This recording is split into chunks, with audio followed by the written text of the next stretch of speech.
Hi, and welcome to the Dark Web Vlogs, where I'm sharing the experiences I've had working with clients on some of the most outrageous deals being run over the dark web. The job I'll be talking about today was a request that came from what seemed like the past, yet it was in our present. The idea of another kind of man seems unfathomable, but does it? There are so many skeptics and storytellers out there, not to mention the conspiracy theorists running wild. But I am here to tell you the real story. The story of a civilization that, even if you could stretch your mind to believe that did exist, you'd have to reach even farther to believe this story. I'm talking about giants. And I can only tell you what I know and what I've seen and heard. It's up to you to decide for yourself whether you want to accept it as truth. They call me the Ghost. I'm ex-CIA and now a dark operative on the dark web. I've worked a lot of jobs, and today is my account of what happened when people of a lost, hidden civilization exist within the world we think we know. Take a listen and enjoy.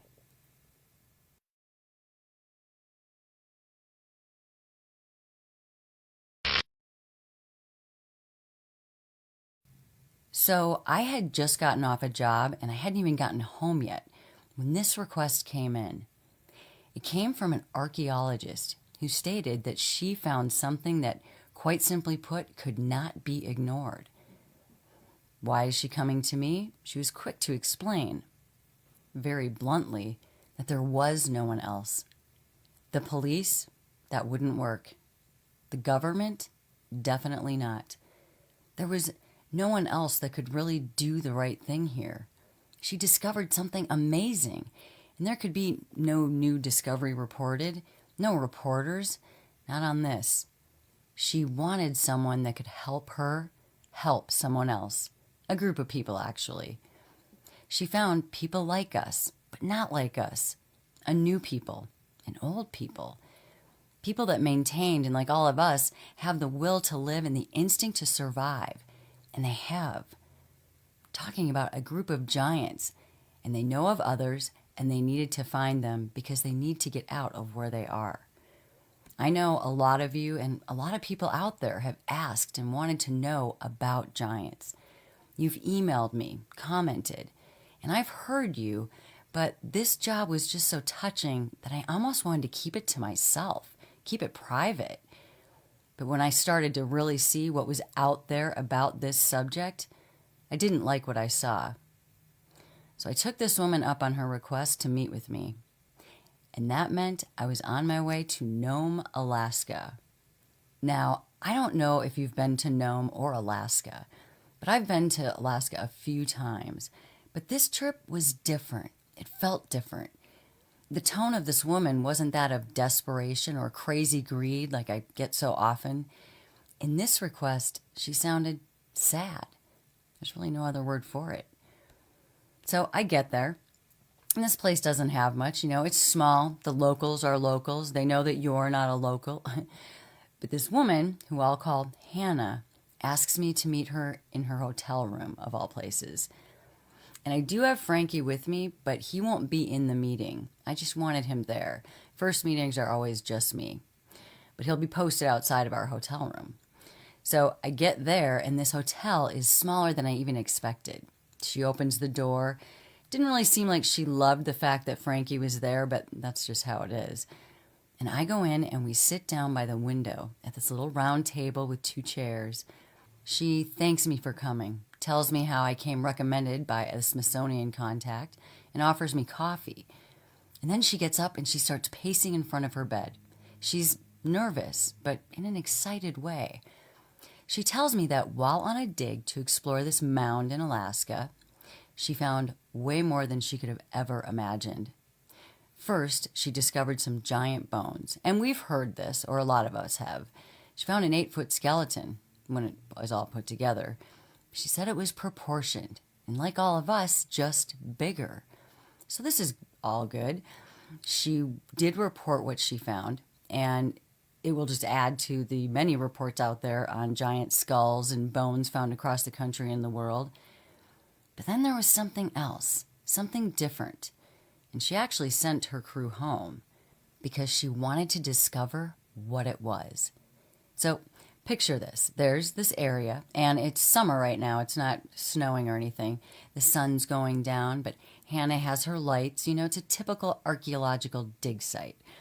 After her crew, everyone leaves, she starts to pick through what she thought she saw. So she's moving everything to the side, and she realizes that she's uncovering some sort of doorway. And it's not like a regular door. It's 6 feet by 6 feet. It's made of metal. She's very curious. Long story short, it leads her to meet someone she says is a real and living giant. And there are others there too. She tells me that she's crazy about it, and she wants me to go there immediately. So, to sum up what happened here, because believe me, it took all afternoon to figure out what this woman was trying to tell me, she made contact with the biggest man she'd ever seen. Thing was, he wasn't scary. He was timid, and he was curious. He somehow seemed to trust her, and they sort of bonded in a way. And she made a promise. He needed help, and she said she would get him help. She said that at the end of the day for her, this went beyond her travels and discoveries, and she really didn't know what to do. These people needed help. All she could tell him in her shock reaction was that she would be back. She was so overwhelmed that after she got a hold of me, she hasn't even left her hotel. So we get ready to head out. And I won't actually accept this job, until I see and confirm what she's talking about. And she had the dig area all set up still, but she had covered everything back up when she left. So we had to open it all up again. So we're digging, and, I'm just so curious what we're going to find. And sure enough, we get down to where this door is, and she knocks on it and identifies herself, and then the door opens, and there is a giant inside. He had a big, friendly face, and he invites us inside. Frankie's going to stay out because he needs to keep an eye on if anyone's coming or showing up. But anyway, Hannah and I get inside, and we get through our greetings. The main guy, the main giant, is Gachari, and he has a wife, Kina. They have a daughter, Samer, who is an adult now, and then Gachari's brother, Shay. They spoke in an old type of English, similar but a little bit off. They had determined but tired eyes. He was 9 feet tall, almost 10. But, if you couldn't have seen this guy, the whole family really, they were all big. But they were all very friendly. So Hannah and I get in there, and it was kind of funny because we are not 10 feet tall. And everything in there was so big. And I'm looking around, and I can understand now why there's no other way for Hannah to contact somebody. Whatever these guys want, they wouldn't get it. They'd be eaten up instead. Anyway, they sit themselves down in their chairs, and we sit on footstools, which was really our only option. They had a small fire going. It was actually pretty cozy. They had these pipes letting the air vent out. They were very smart about their setup. The first thing they wanted to know was, why did Hannah call me? Who was I? So I tell them that first off, I'm a dark operative. And that meant that my jobs were done behind the scenes, under the radar. I don't get any public credit for what I do. I don't get awards. The work is different. The type of work of people just can't go to anyone else for, or the job would never really get done. I also reassure Gachari that I never take a job I'm iffy about or don't think I can realistically do. I'm here to assess his job, and if I take it, he can have confidence in that. There's always a risk, but we all take that chance. Well, he didn't know that people like me existed, and he thanked me for coming. And then we get into the discussion about what they needed. Gachari started out talking really about themselves and their world at first. They live down in this, I'm going to call it a cave, all of the time, which would seem impossible to me. They usually only go at night for food, gathering, and sometimes they'll go out in the daytime, but not much. They came over from Russia after their parents passed on. They came over and they wanted to meet up with their, others, if you will. But in their travels, his wife, Kina, got hurt. And they also realized that there were a lot more people around than in the open lands of Russia. Kina was hurt and they couldn't go anywhere for help, so they had to figure something out. So Gachari scavenged for items so that he could slowly build this temporary home that they're living in now. I mean, this guy, this giant, is sneaking around at night getting things to put this place together, getting food. They had temporary housing. It was a tent sort of thing, but that was completely unrealistic. They couldn't stay that in a tent.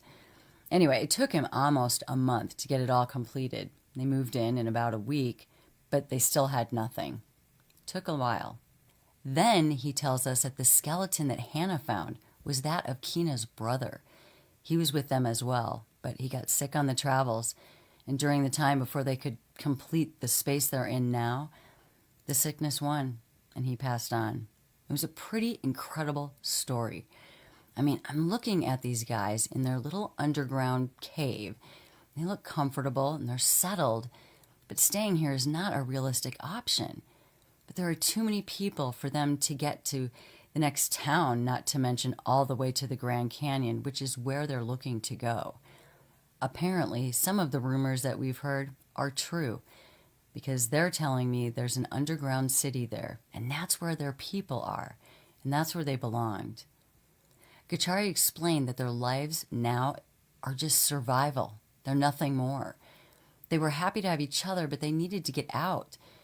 And he told us how sad they were, feeling so cut off from everything.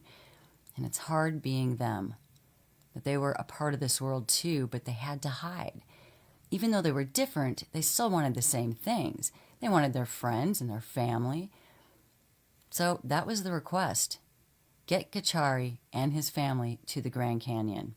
They thought about trying to go there themselves, but with the loss of Kina's brother and Kina getting hurt, and she could have also died, and the fact that there would be only night travel, they didn't want to risk it, get caught somehow or have more illness or injury. They felt like it wasn't the right thing to do. They had lost enough. They didn't really know what they were going to do, but when they met Hannah, they felt that maybe they could have a friend in her, someone on their side, which gave them a chance. So there you have it. This was a crazy request, like they all are, I guess. So now I'm thinking, right, of course I want to help them. I couldn't live in this underground cave as a constant way to be. I have to hand it to them. They were definitely in survival mode. They want a life. There are too many people out there that would ruin their lives, maybe put them in cages, like a zoo animal, test them. They can't be found. It would not be good. So, of course, I'm going to take this request. Now, getting someone somewhere in private or, in hiding, I've done that before. I mean, there are actually a lot of people that just want to disappear. But this is different. This group is nothing else but giant. It's a challenge. I tell them that I will help them, and I'm doing this job for free. I know that they don't have currency, but this is a big situation. And sometimes I take those kinds of jobs because I know no one else could help them. And especially if it's a situation like this one, they just really need it. And I feel for them. These giants are living in isolation. They do need to get to their people, and we need to find them. He gives me a map so I can sort of see where we need to go. And I see it's in an area in the canyon that's been actually closed off. People don't have access. So that's going to be interesting. But as I believe about most things, not impossible. So for the time being, it's back to the hotel we go because I need to think about our plan. So we do get back to the hotel, and Frankie, Hannah, and I sort of debrief what just happened. I'm so glad that Hannah got a hold of me because after I had a chance to meet this group, I can see exactly what she meant. They are friendly, they were peaceful, and they just want to find the people that they know. I mean, they don't want to live in their little underground cave for the rest of their lives. I think it's fairly understandable. I really felt for them, even though I was only with them for a fairly short while. It was just very obvious what they are. They're good. But okay, so the plan. I will need to get help from the air cargo people that I have to have. And I call Harley for that to get me in touch with the right person. And then I will work the deal from there. I don't have a contact for that yet in Alaska. Even on this plane, I will pay them well, but they cannot know what I'm bringing. I can't have these guys be seen. We will fly into Tucson, Arizona, where then I will need a semi. So I need to call in a favor there, and I know who to call for that. I need to get these guys to the airport without them being seen, and we will have to go at night. I have no other choice. And even then, it's going to be a little difficult. And then, of course, I have the challenge of the canyon, which we will prepare for. And the rest of that night, I'm on the phone back and forth with my team. Harley did find me a contact for air cargo, so I'll be calling them first thing in the morning. And then we go over a list of what we'll all need because they will meet us in Tucson, and from there, it's the Grand Canyon. We're going to need food and the right gear for our upcoming trek.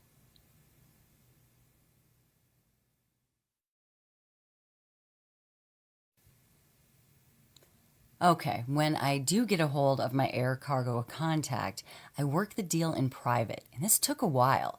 What I'm asking for is obviously not normal. And they can feel put on the line if anything goes wrong, but I assure him a good payment, and he likes that. And then he just comes back with the fact that he wants a liability agreement because he doesn't know what I'm carrying. And I have a standard agreement for this type of thing because I've run into it often. So that's easy, and I'm set to meet this gentleman later in the morning. I think the guy found me pretty interesting, and I know he was out of his mind curious about what I was bringing, but I was solid on the fact that he cannot know that information. But we get the agreement all set up, and then we're set to meet. And when I get all that figured out, I know that the cargo planes usually leave at 8:30 in the morning, but since no one can see anything, he's putting us in the hangar to load, and he's set to take off at 6 a.m. So I send Hannah back to the dig site so that she can talk to Gachari because we need to know if they can be ready by the time we would need them to be. And then I start planning for our trip to the airport and laying out our path from where they are to the airport. It'll be dark, and we will be on foot. The dig site is in northern Nome, and we will basically have to head south and then around the airport. The nice thing is that we don't have to be in the city, so that helps us a lot. If Gachari's group can be ready, we will meet them later. The sun stays out until about 10 o'clock at that time, so we can't leave before then. Now, when Hannah returns from visiting Gachari, she has quite a lot to say. Number one, they're going to be ready. They've actually started packing up so they could be all set to go as soon as I needed them to be. So that's great. But then she starts telling me how scared they are. They're leaving the only safety they've known since arriving here. They're very obvious, right? They're giant. Should anyone see them, this could end all of their dream of getting to where they need to be. And then Kina is extremely nervous because all the traveling they've already done has taken a toll on her. And she's worried if she'll even make it. They're all worried. They're terrified when they feel uncovered and out and about in our world. And I can see why. Hannah did her best to let them know that we're traveling very safely, and it's the only way to get them out of here unseen. And just hearing all of that made me want to do this job even more, because I can't imagine how scared they would be doing this and trusting someone from our side. And I guess to describe them, I would use the phrase gentle giant here. I mean, everything about them is big and intimidating, right? Their hands, their legs, their faces, just everything. And if you saw one running after you, yes, I think you would be very frightened. But if you sat down with them and really just had a chance to do it like I did, you would realize they mean no harm at all, but they are constantly in survival mode, so they have to be on the defense every second. I'm hoping this job relieves them of that. So the mission is on. All I have left to take care of is my semi. And this guy, my contact, and I'll call him George, he's great. He knows that when he hears from me, it's a good amount of money coming his way. And he's great at making sure that he gets it. I call him up, and my order here is on very short notice, but he rearranges everything because he wants to be there. He, of course, cannot know what we're carrying either, and he agrees to that. Quite honestly, since I found him and we worked a job together, I don't think he even cares about what it all is. He just likes the fact that he's part of all this secret stuff. Kind of funny, but hey, he's happy and so am I. Okay, so showers, we get ready to go. I have the plane, I have the semi, I have Gachari who will be ready to go. I have the rest of my team and they're set to meet me and Frankie in Tucson. And they'll have what we need, so we're all set. When we get to the cave later that evening, it was not what I expected. I was ready to see a lot of hustle and bustle and them packing things, but it wasn't that at all. One look at us when we got there, and both Kina and Samir, their daughter, started crying. And if you want to see something amazing, you really need to see a giant in tears. They were tears of happiness and fear. It was pretty emotional, actually. But they were all ready to go. They can't take much, and they were a little sad to be leaving the place where they've lived and stuck together, but at the same time, they were overwhelmed and happy to be leaving. Kina was just overwhelmed. She was sad that her brother wasn't coming with them. He was a little against coming over to Alaska in the first place, but he wasn't going to send his sister by herself. And now his bones were going to be a part of some study somewhere. But she said that's what always happens, and there's nothing they can do about it. Well, Hannah heard that, and she was feeling pretty bad about it because she was the one in charge of sending the bones off and all of that. But she tried to explain his bones will be preserved, so his memory will be out there somewhere, even if people don't understand what they are. I think Kina got it. Anyway, it starts getting closer to leaving, so we were doing the final pack-ups and checks. Hannah was getting a little sad too now because she was not coming with us. She was very accountable to way too many things with her job as an archaeologist, and she just couldn't go. So we're off. Hannah has her car, and we say our goodbyes, and we start heading for the airport. I have to say, what was weird about this, and that I mentioned earlier, is about how big these people are. You really become aware when you're trying to hike around in the dark how big they are, how giant they are, why they're giants. And, you're trying to get them somewhere and have no one see them. It's a lot. It's not like hiking with your friends. But we just make our way and we stay the course and we stay focused. I calculated that we had about 8 miles to go. Not bad, but we're walking at night and we're walking on hard terrain, which we weren't exactly prepared for. But Frankie and I and all of my team, we always dress for anything. So I have very good boots on, so does Frankie, and we have warm jackets and all of that stuff. When we get to Tucson, however, we'll really gear up because that's going to be even more difficult. So the hike takes us about 5 hours. And we left at around 11, so you can kind of picture all of this. We get there at around 4 in the morning. And now the deal was that my cargo contact was supposed to leave me the keys to one of the hangars. If it is where he said it would be, then we are to go into the hangar and get into the cargo plane that he has set up for us. Gachari and family have food, and they will get into the plane, and they will wait. I will meet the air cargo contact when he gets there, and he will be our pilot. Okay, so at 6 o'clock, we'll take off, and everything went fine. But I do have to say that when the air cargo guy showed up, he still really wanted to know what was on his plane. But that wasn't going to happen. So on the plane, and off we go. And this flight actually goes really well. Frankie and I got cold after a while, but the giants were unaffected. And when we landed in Tucson, the pilot had to be blindfolded, and he was watched over by Frankie while I transferred the giants to the semi, which my contact organized for airport access. It went really smoothly.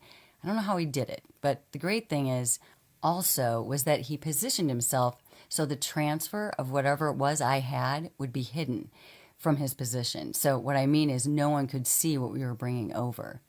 And before we actually walked over to the semi, he had to be blindfolded too.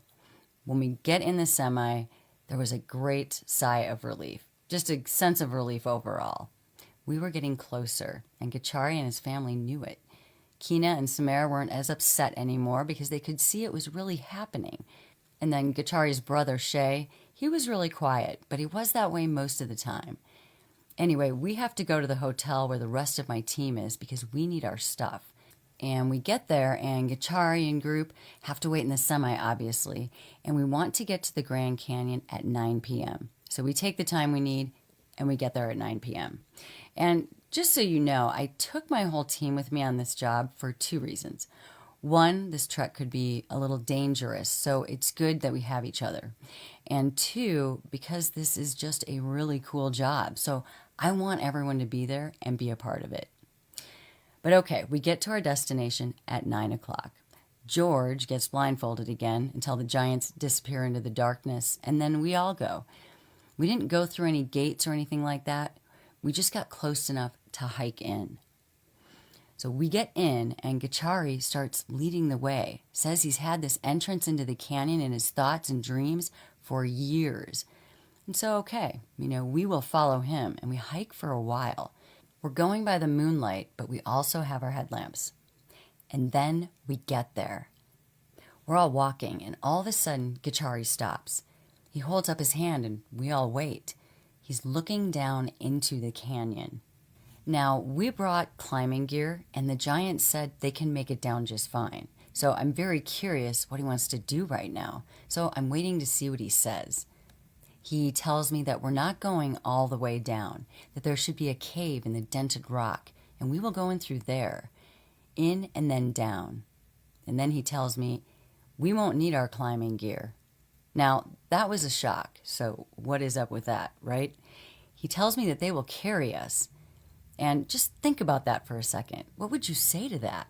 I mean, the look on Frankie's face, I can't even tell you how funny that was. But so it was. And just remember, they hold the rock with their giant hands, whereas we could never do that. But still, the thought of a free climb into a canyon was something new. I'll just say that. But it did happen, and here's how it went. Gachari took Jagger, Keena took me, Samer took Harley, and Shay took Ryder. And then they came back and reloaded with Frankie and Scarlett. But anyway, they literally climbed down, and they were solid. We had to hold on to their backs. Well, necks really, but we were on their backs. And down we went. It was so easy for them. They dropped the first of us off at the entrance of this cave. And then when the second load came down, Gachari led again, and we went in. And this was the greatest. We're sort of hiking down into this cave, and we have our headlamps, but it's dark in there. But the deeper we go, the more that we see. There were statues and these big tablets, and those were in a language I didn't understand, so I don't know what they said. But Gachari was telling us that this is how they record their history. They don't have access to the things we do. They just don't. So they're still doing things that way. They write everything down, and when they want it really permanent, it goes on stone. Okay, well, we're still moving forward, and we get really down, and this is when everything changes. There's giant sticks with fire on them, so we can now officially see where we're going. And then before you know it, we were walking down into this city, and I mean city. It was unbelievable. There were people walking around. There were people sitting around and talking. And we're walking down into what I'm guessing is the main street of it, is I guess what you would say. And then someone noticed us, and they went nuts. This family basically got mobbed. They were just so happy to see them. And there was a lot of emotion and things. Just not all what you expect from the legends of giants, right? We sat in story circles and learned some more about their past and where they came from. Argentina, Patagonia, Russia, the U.S., pretty much everywhere. And the journeys they had were incredible, of all of them trying to congregate in one place where they thought they could hide. It was really just amazing. And I'm so glad that my whole team could come and witness this. The theory of giants has gone in so many directions over the years, and it's fun to think about mythical giants, but what I saw were basically giants that were nice, and they cared about their families. And this particular family was very happy to have met up with everybody else. And, everyone there had all made this journey from somewhere. There were so many of them that got lost along the way. They had a lot of loss.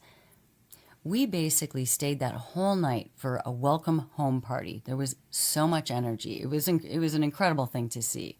They had good food too. Apparently, they are very good at hunting and they don't have a problem surviving and getting what they need.